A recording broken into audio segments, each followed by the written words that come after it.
Halo semua, perkenalkan nama saya Nita Siombing. Saya dari kelas AB3B. Saat ini saya akan menjelaskan tentang komunikasi bisnis. Komunikasi adalah proses penyampaian informasi dari satu individu atau kelompok ke individu lain atau ke kelompok lain. Dalam komunikasi terdapat pula yang namanya proses komunikasi. Yang pertama itu ada yang namanya sender. Di dalam sender terdapat yang namanya encoding. Encoding adalah proses berpikir sebelum mengirimkan pesan. Kemudian, sender akan mengirimkan pesan tersebut menggunakan media. Media di sini dapat berupa media cetak maupun media elektronik. Kemudian, yang kedua adalah receiver. Di dalam receiver terdapat yang namanya decoding. Decoding adalah proses penafsiran isi pesan yang dikirimkan oleh komunikator. Dan yang ketiga adalah feedback atau balasan. Ketika receiver telah menerima pesan tersebut, maka receiver akan memberikan balasan kepada komunikator.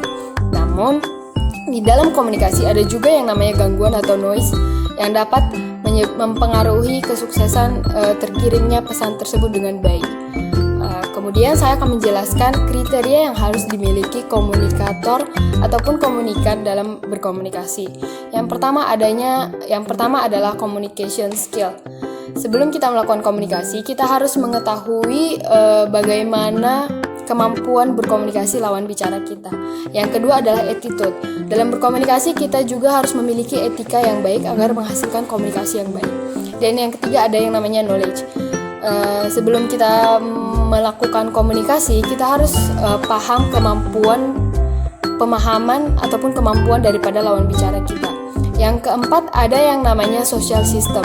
Social system ini kita harus mengetahui kedudukan lawan bicara kita ini dalam lingkungan sosial. Dan yang terakhir adalah kultur. Sebelum melakukan komunikasi, kita itu harus mengetahui latar belakang budaya yang dianut oleh lawan bicara kita agar tidak terjadi kesalahpahaman. Kemudian saya akan menjelaskan tentang komunikasi verbal dan komunikasi nonverbal. Komunikasi verbal adalah komunikasi yang dilakukan baik secara lisan maupun tulisan dengan menggunakan kata-kata ataupun ungkapan, misalnya seperti wawancara, mempromosikan barang, atau lain sebagainya. Kemudian komunikasi nonverbal. Komunikasi nonverbal adalah komunikasi yang tidak dilakukan dengan kata-kata ataupun ungkapan baik secara lisan maupun tulisan. Namun komunikasi ini dilakukan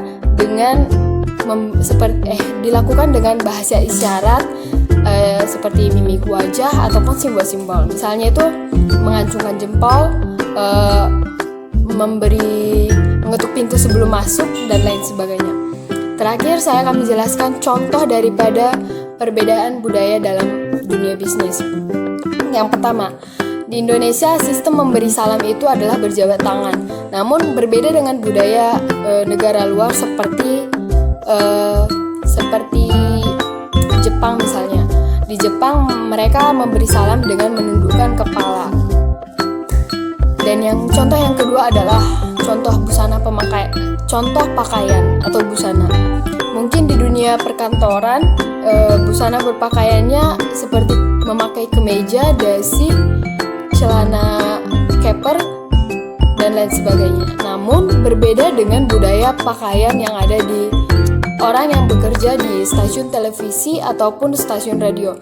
Mungkin mereka akan menggunakan kemeja baik dengan celana jeans maupun sepatu sport.